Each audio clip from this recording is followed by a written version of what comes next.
Shaimin dan Shaiman yang semoga senantiasa dirahmati, diberkahi, dimuliakan dan dijaga oleh Allah Subhanahu wa taala.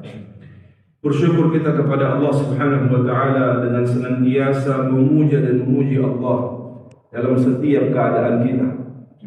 Dalam keadaan senang, dalam keadaan lapang, dengan mengucapkan alhamdulillahilladzi bi ni'matihi tatimmus shalihat. Atau bahkan dalam keadaan sempit, keadaan bersedih, keadaan terpuruk sekalipun, kita tetap memuja dan memuji Allah dengan mengucapkan alhamdulillahi ala kulli hal. Terlebih dengan beragam nikmat yang kita terima saat ini. Dengannya alhamdulillah, kembali di pagi hari yang barakah ini, setelah kita menyantap sahur, kemudian kita dapat atas izin Allah Subhanahu wa taala untuk hadir di majlis yang mulia ini untuk menunaikan kewajiban kita kepadanya.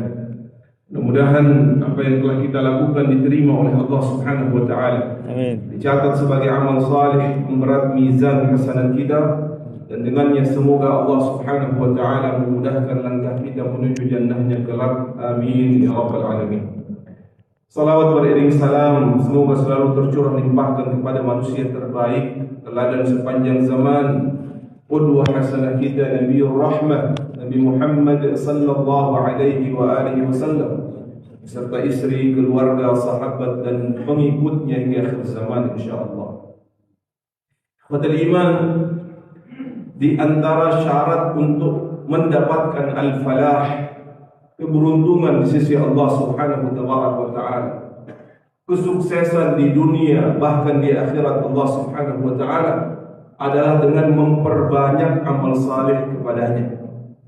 Sebaliknya, orang-orang yang enggan untuk melakukan amal saleh kepada Allah Subhanahu wa taala, tentu dia digolongkan oleh Allah menjadi orang-orang yang merugi di dunia, apatah lagi di akhirat Allah Subhanahu wa taala kelak.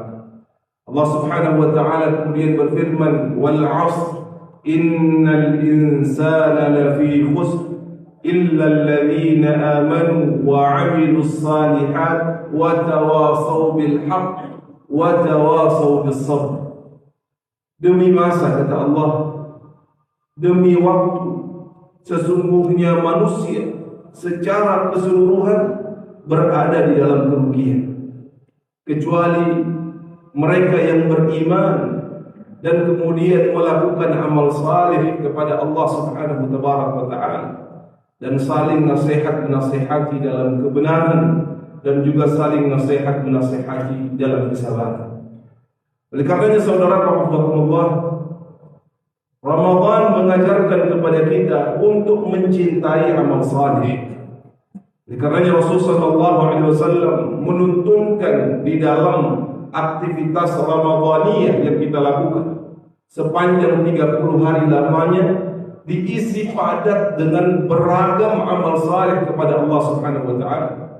Bahkan bukan saja amal saleh yang sifatnya personal, tetapi juga menggabungkan amal-amal saleh yang sifatnya sosial. Kita dianjurkan, dituntunkan oleh Rasulullah SAW untuk menghadirkan as-siyam yang terbaik kepada Allah Subhanahu wa taala. As-siyam yang tidak hanya menahan lapar dan dahaga, tetapi juga menahan seluruh indera kita untuk tidak bermaksiat kepada Allah Subhanahu wa taala, untuk tidak melakukan hal-hal yang berpotensi menghilangkan pahala puasa. Kita dituntunkan untuk memperbanyak infak dan sedekah. Kita dituntunkan untuk menghidupkan malam-malamnya, dan seluruh aktivitas Ramadan ini bertujuan agar seseorang dapat beribadah dengan baik, beramal saleh dengan maksimal. Itulah mengapa di antara doa yang hendaknya senantiasa kita perbanyak untuk kita panjatkan, kita langitkan kepada Allah Subhanahu wa taala, adalah meminta agar Allah memberikan bantuan, pertolongan di dalam mengingat Allah Subhanahu wa taala, di dalam bersyukur atas seluruh karunia Allah Subhanahu wa taala, dan tentu saja untuk beribadah dengan baik, beramal saleh dengan maksimal. Allahumma a'inna ala dzikrika wa syukrika wa husni ibadatika. Ya Allah, bantulah kami di dalam mengingat-Mu ya Allah, dan di dalam menghadirkan syukur kepadamu ya Allah, dan juga di dalam menghadirkan amal-amal saleh, ibadah yang baik kepadamu ya Allah. Orang-orang yang beramal saleh khotul iman, bahkan yang mencintai amal saleh, akan Allah Subhanahu wa taala berikan ganjaran yang disegerakan ketika dia berada di dunia ini. Allah Subhanahu wa taala berfirman, "Innal ladzina amanu wa 'amilus shalihat sayaj'alu lahumur rahmanu wudda." Sesungguhnya orang-orang yang beriman kemudian mengikutkan pada keimanan itu amal saleh. Karena sejatinya saudara rahimakumullah, omong kosong ketika seseorang mengaku beriman namun dia tidak membuktikan iman itu dengan amal salehnya. Iman itu akan terlihat dan terbukti ketika seseorang beramal saleh kepada Allah Subhanahu wa taala. Karena amal saleh sekali lagi adalah bukti dari keimanan seorang hamba. Sebaliknya, orang-orang yang beramal saleh tapi tidak dilandasi dengan keimanan kepada Allah Subhanahu wa taala, maka amal salehnya tidak diterima oleh Allah Subhanahu wa taala. Disebutkan amilatun nasibah, banyak orang-orang yang ingin berderma melakukan amal kebaikan, tapi amal yang dia lakukan hanya melelahkan saja ketika dia di atas muka bumi. Kenapa?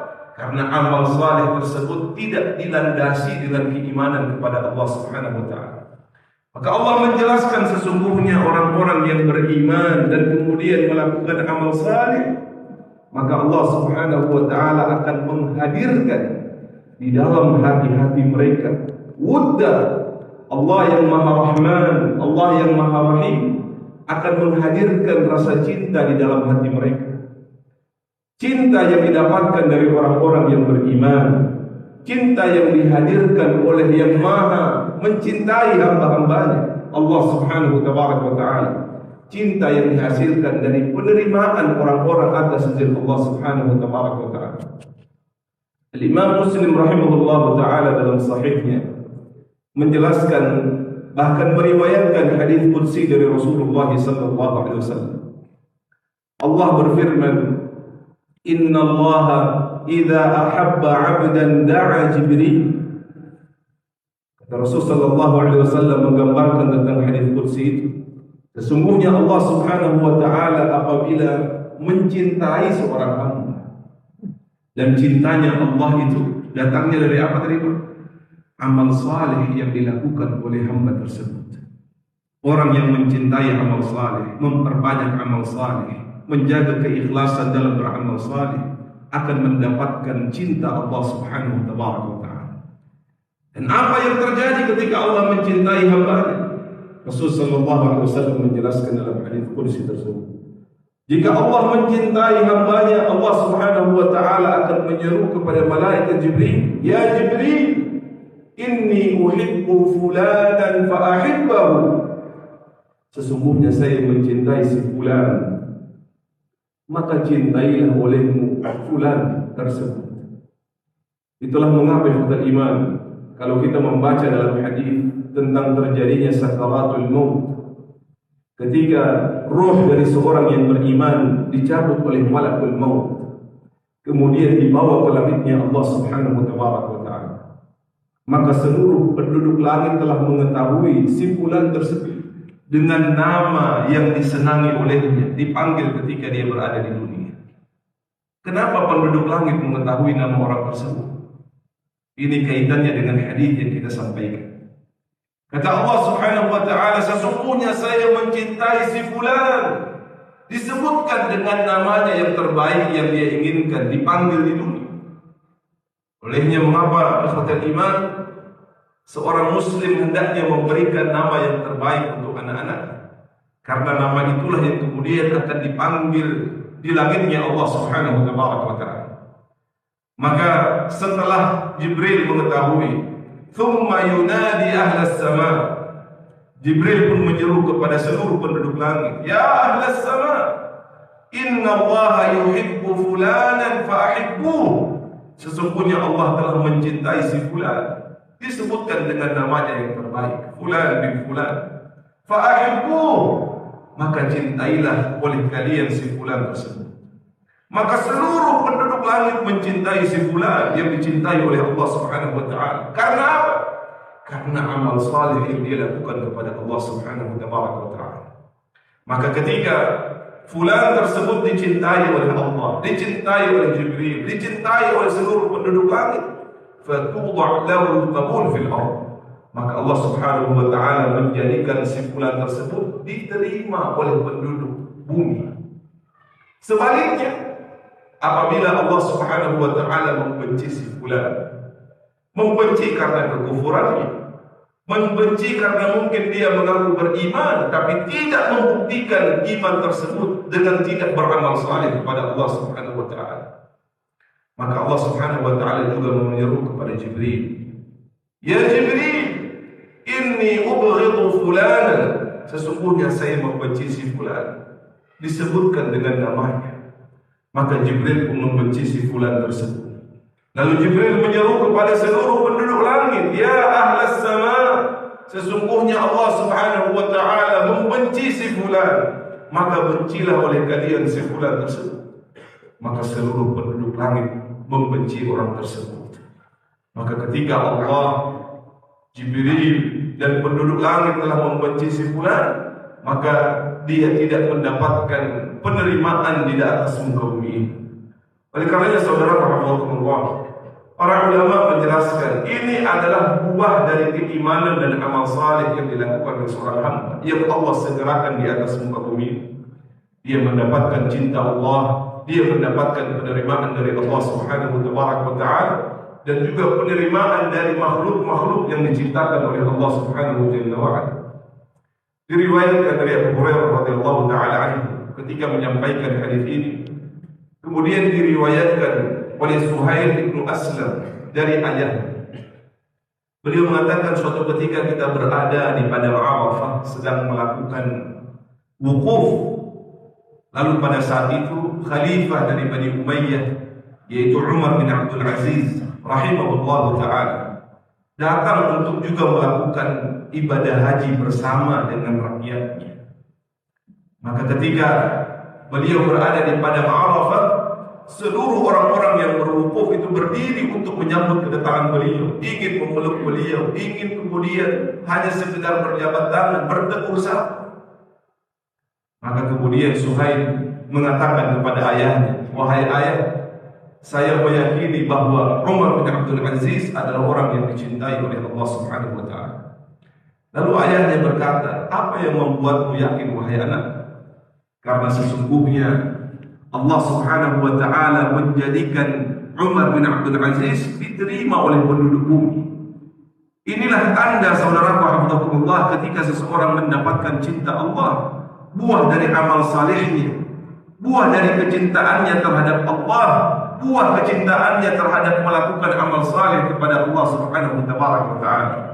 Sehingga ketika kita melihat ada orang yang beriman lalu kemudian dicintai oleh banyak orang, orang yang beriman berbeda dengan orang yang tidak beriman kemudian menjadi populer, menjadi terkenal, maka itu bukan bagian dari cinta Allah Subhanahu wa taala. Yang merupakan bagian dari cinta Allah adalah ketika kita mengetahui dia adalah orang yang beriman, lalu banyak di antara manusia yang mencintainya, maka ketahuilah sungguh itu datangnya dari cinta Allah Subhanahu wa taala. Maka di Ramadan ini saudara-saudara, kita diajarkan oleh Allah Subhanahu wa taala melalui sunnah Rasulnya untuk memperbanyak amal saleh kepada Allah, untuk mencintai amal saleh. Mudah-mudahan dengan amal saleh itu Allah Subhanahu wa taala mengakui iman kita, Allah menghadirkan cintanya, dan dengan cinta tersebut banyak kebaikan yang insyaallah Allah Subhanahu wa taala curahkan kepada kita semua. Amin ya rabbal alamin. Aqulu qawli hadha wa astaghfirullah li wa lakum wa fawqa kulli dhi ilmin alim. Wa sallallahu ala nabiyyina Muhammad wa ala alihi wa sahbihi wa barik wa sallam. Wa akhiru da'wana alhamdulillahi rabbil alamin.